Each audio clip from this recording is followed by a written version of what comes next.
old-fashioned streets of Rosewood Village, nestled amidst rolling hills and swaying meadows, exuded an air of idyllic attraction that appeared to go beyond the boundaries of time itself. Children played in the cobblestone alleyways, their laughter echoing via the solar-dappled lanes, even as the gentle hum of communique drifted from the nearby market, its vibrant stalls brimming with an abundance of sparkling produce and colorful trinkets. Among the bustling crowds, a small vintage save stood nestled between a bustling cafe and an old-fashioned bookshop, its weathered signal swaying gently within the breeze, as although beckoning passers-by to delve into its treasure trove of forgotten relics and timeless curiosities. The store's proprietor, Mr. Gregory, a stooped and weathered man with a kindly disposition, greeted every patron with a heat smile and a mild nod, his piercing blue eyes hinting at a lifetime of testimonies and forgotten mysteries that lay hidden within the depths of his memory. On a particularly crisp autumn morning, an experience of unease settled over the village, its as soon as cheerful ecosystem overshadowed through an inexplicable chill that regarded to seep into the very foundations of the quaint institutions that lined its streets. Mr. Gregory, his commonly jovial demeanor marred by using a diffused furrow in his forehead, glanced up from the dusty pages of an historical tome, his senses tingling with an intangible sense of foreboding that seemed to permeate the air. "Something's not right," he murmured to himself, his voice barely greater than a whisper that lingered in the stillness of the shop. The delicate chime of the doorbell jolted him from his musings, and he grew to greet the next traveler with a practiced smile, his unease momentarily set apart as he busied himself with the daily affairs of his old-fashioned status quo.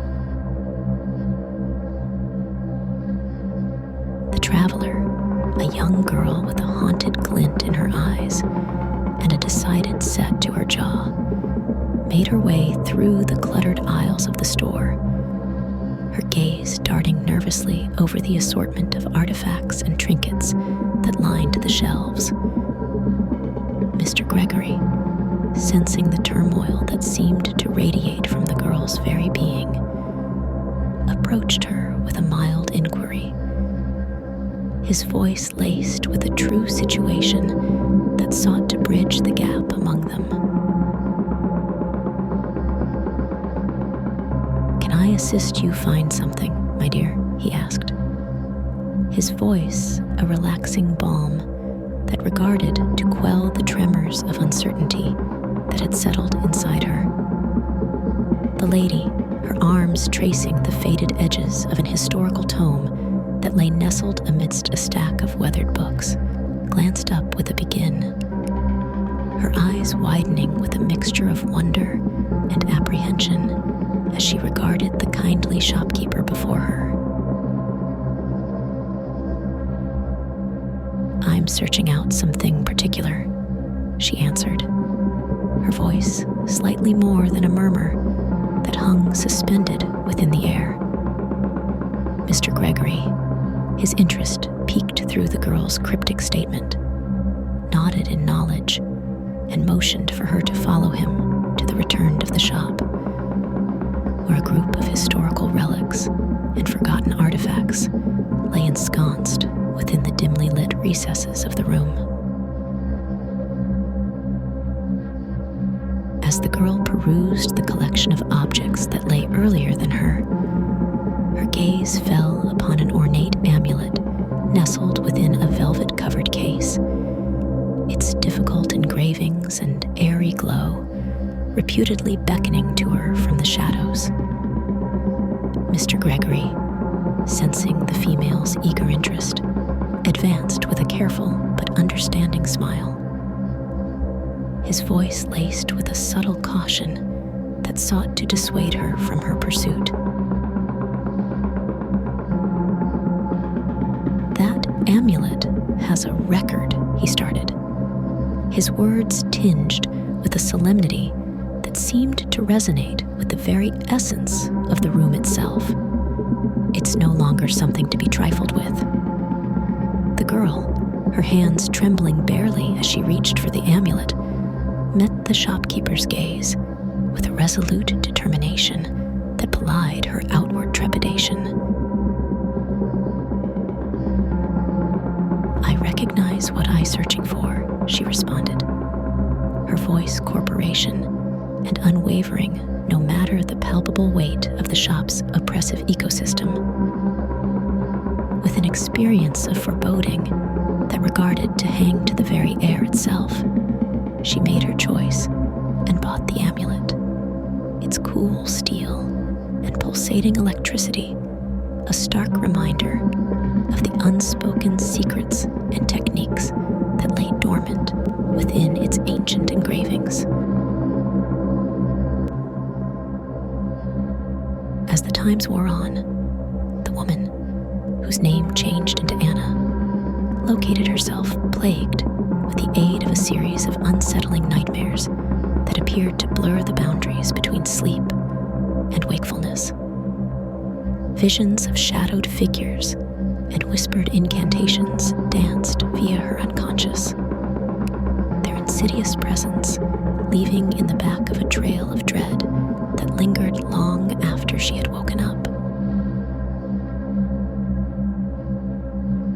Each night time, she found herself drawn inexorably again to the amulet, its ethereal glow and difficult engravings seeming to pulse with an otherworldly power that beckoned to her from the confines of her bedside desk.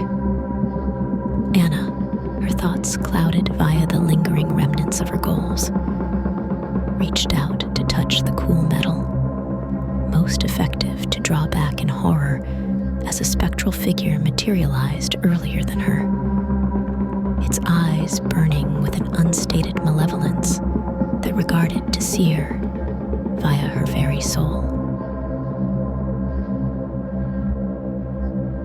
The parent, an indistinct shape that sparkled inside and outside of attention like a hazy specter from the beyond, spoke in a language that Anna could not understand, its whispered phrases weaving themselves into the material of her attention and leaving at the back of a lingering sense of foreboding that regarded to dangle to her very essence. "You have awakened the curse," it intoned, its voice a whole echo that reverberated through the chamber like a lament from a forgotten age.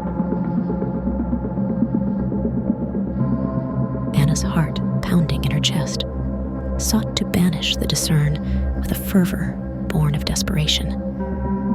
Yet its presence remained steadfast, its shape undulating with an airy strength that appeared to defy the laws of nature.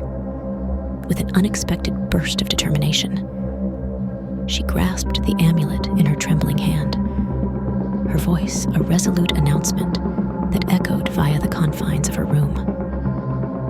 "I will no longer succumb to your darkness," she proclaimed, her defiance a beacon of unwavering clear-up that seemed to resonate with the very material of her being.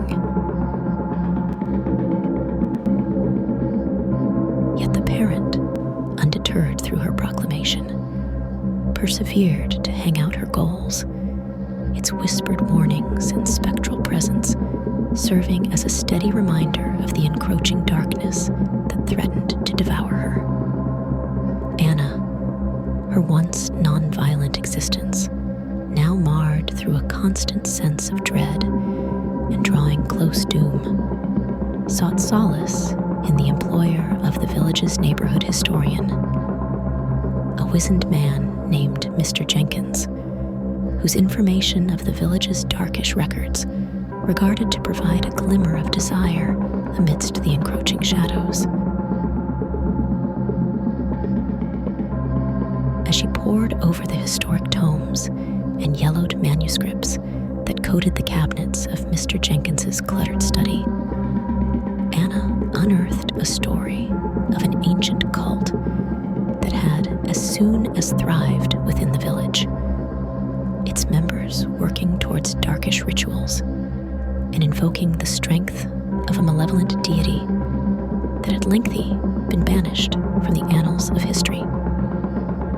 The amulet, she discovered, changed into a relic of the cult's sinister practices.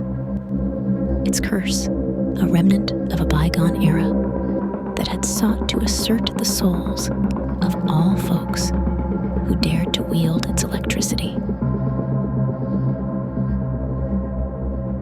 Armed with this newfound expertise, Anna set out to interrupt the curse that had plagued her, her determination serving as a delicate protection against the encroaching darkness that sought to ensnare her inside its suffocating embody. With Mr. Jenkins's steerage and the collective help of the village's citizens, she embarked on a perilous journey to find the ancient ritual that could banish the malevolent forces that had taken root inside the amulet and free herself from their insidious hold close.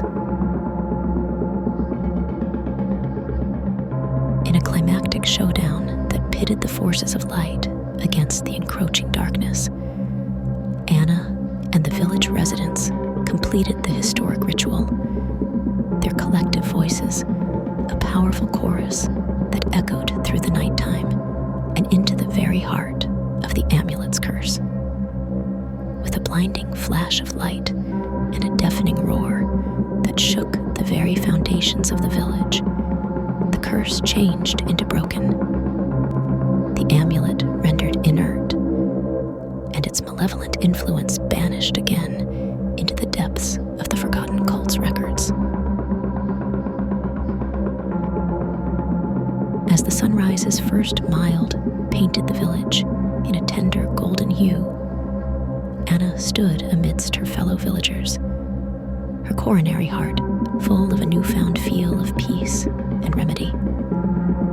The amulet, now reduced to an ordinary trinket without its once terrifying strength, lay nestled within the confines of Mr. Jenkins's examination, a reminder that some relics were fine left undisturbed in the shadows of history.